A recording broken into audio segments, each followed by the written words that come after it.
So today I just want to talk about the ways that I have and how other people can potentially sabotage themselves in their desire to become a successful musician who enjoys the music and plays a lot and has a bunch of people listening. I want to share it because it's something that's frustrated me, and because, you know, if it's something that happens for a month or so, like you sabotage yourself in some ways, that's not such a big deal.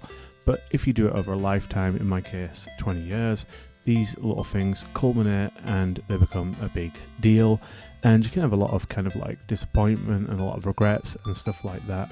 One of the reasons I'm making Music Quest is to try and remedy that, but there is quite a few hurdles in the way, especially if you struggle with stuff as I do, like consistency, keeping on task, not getting distracted, problems like spreading yourself too thin because you've got all kinds of different projects that you want to do, and also like the classic head in the sand.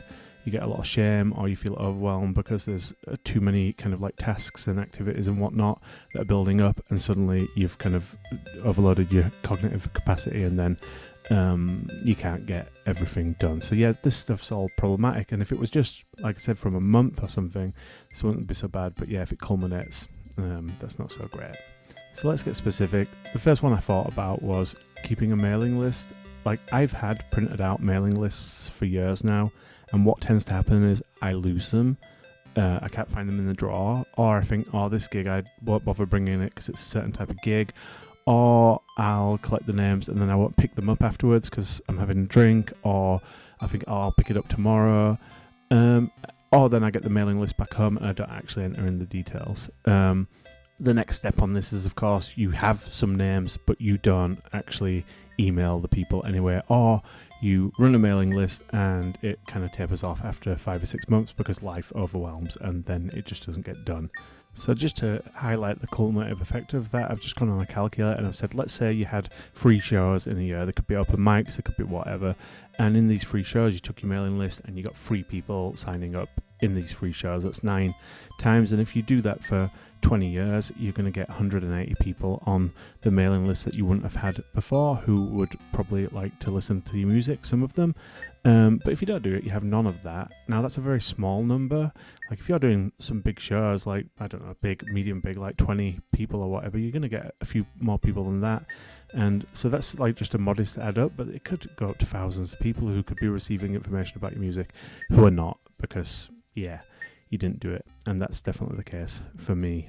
The next one's in a similar light, not having any kind of record music, link to music with you when you do a show, so the people who actually like it can follow up on it afterwards. This obviously has a similar cumulative effect of many hours of listening that people could have had to get into the music. They're just not having. It's just not happening.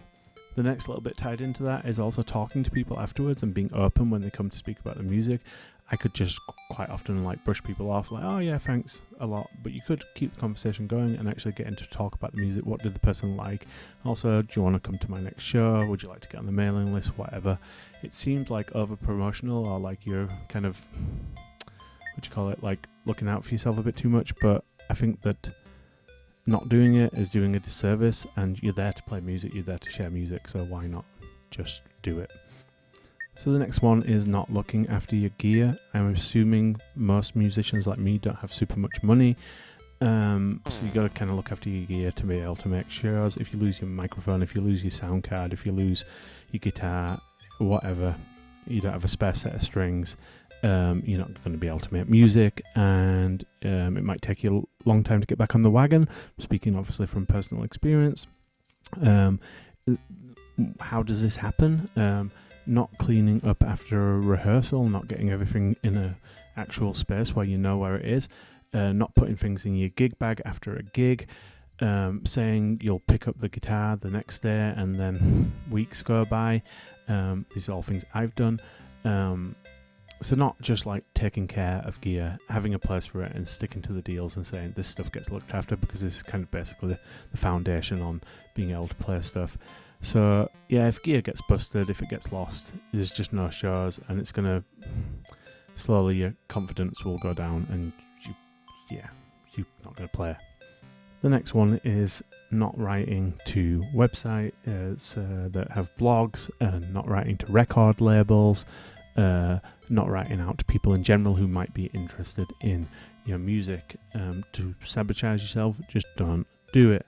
I personally have written to 0 record companies in the 20 years I've been making music, and that is ridiculous, and that's why I'm playing Music Quest. I think there's this kind of like idea that every musician who makes it goes out and plays some gigs and suddenly they're discovered. That just cannot be the way that's happening for all artists who make it. Maybe it is, I don't know, but in any case, there's no reason why not to take a shot and send your recorded music out to some labels. Maybe somebody likes it, maybe a blogger likes it, but if you don't do it, you'll just never know. There's that cliche saying, what is it, if you don't shoot, you don't score, and that's very true. At least by doing it, you give yourself a percentage of a chance of something happening. If you never do it, you don't get that percentage. And again, it's cumulative, like it builds up over time. Let's say you just write to 2 labels a week. I'm just going to do some quick maths. Yeah, that's 96 labels a year. Obviously, that's 960 labels in 10 years. And then, what's the maths on that? I'm going to use a calculator.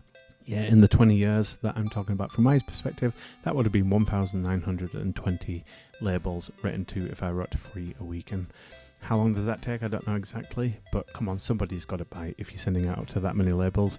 Is there even that many labels existing in my particular genre, in your genre? I don't know, but it seems silly not to do it if there's time available to do it and you have the recordings to send.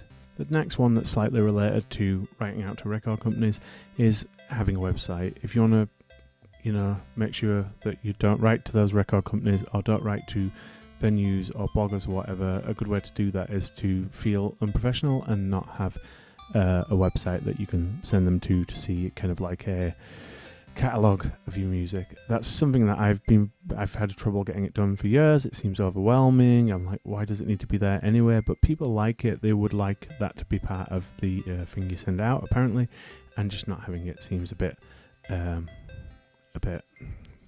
daft, really. They're cheap as chips, and it makes it look very professional and like you're a musician that's taking it seriously. So why not have one? And yeah, it opens up the possibility to, send to labels with an electronic press kit, have your music there ready for them to listen to, and a place to send people via your mailing list for them to see all your music and videos and stuff.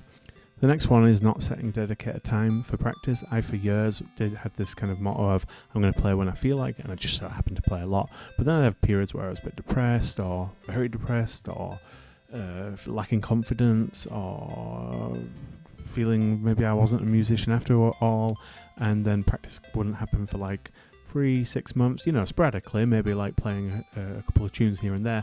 But the point being that firstly, songs weren't getting written, and also proficiency wasn't rising. I'm just kind of relying on this like bass talent or this ability to kind of wing it. And it's, again, a cumulative thing. Like, the more you practice, the more you get these synapses kind of firing, and the more they're kind of wiring together, and the more it's very comfortable and easy. And also, like, in practice, like, you're getting in new information all the time. You're learning other people's music. You're learning different melodies, different ways the notes go together. And all the time, it's just kind of cumulatively going up and up and up and up, how much you know and how much access you have to your kind of, like, music ability and your potential to express yourself.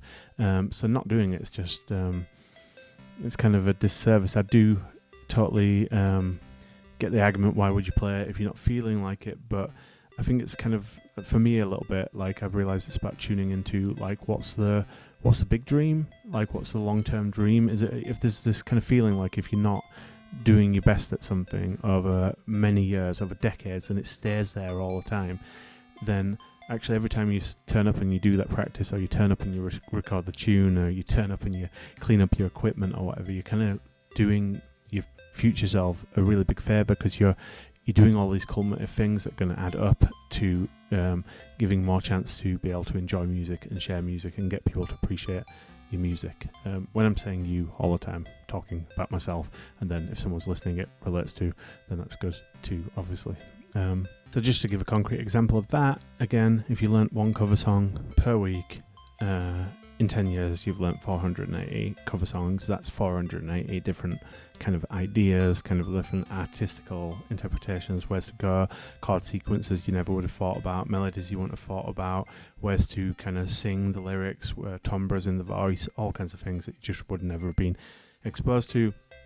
And just by doing one a week, you've got that. It could be anything. It could be learning musical scales. It could be, learning how to put a beat behind a tune. The point is, it builds up, and it's just more and more stuff you've got to express yourself musically, so your own musical stuff can kind of come out. Yeah. Okay, I've actually got loads more, but this is getting a bit long, so I guess this will be like a part one, and I'll try and refine how to say this and kind of get quicker next time. And yeah, I just want to say, just before I finish, like, this is not like having a dig at myself. Like, all this life happens, and loads of stuff in life happens, and nobody's like a machine or anything like that. It's just to say that once these things are learned, it's really cool to be able to block off time and find systems that can kind of negate these troubles with executive functions that can lead to not being able to kind of get the most out of being a musician, or a dream to be musical or creative. So that's kind of what this list's about. It's kind of about looking at where can these kind of like problematics pop up, and I haven't really looked at what you can do about them, but kind of just saying it's important to do something about them. Otherwise there's a lot of like cumulative growth that is missed, and I'm probably saying that word cumulative wrong, but there we go. Yes, that's my little rant for today. This has been Music Quest, which is an augmented reality video game where I try to reach my potential as a musician. Yes. See you later.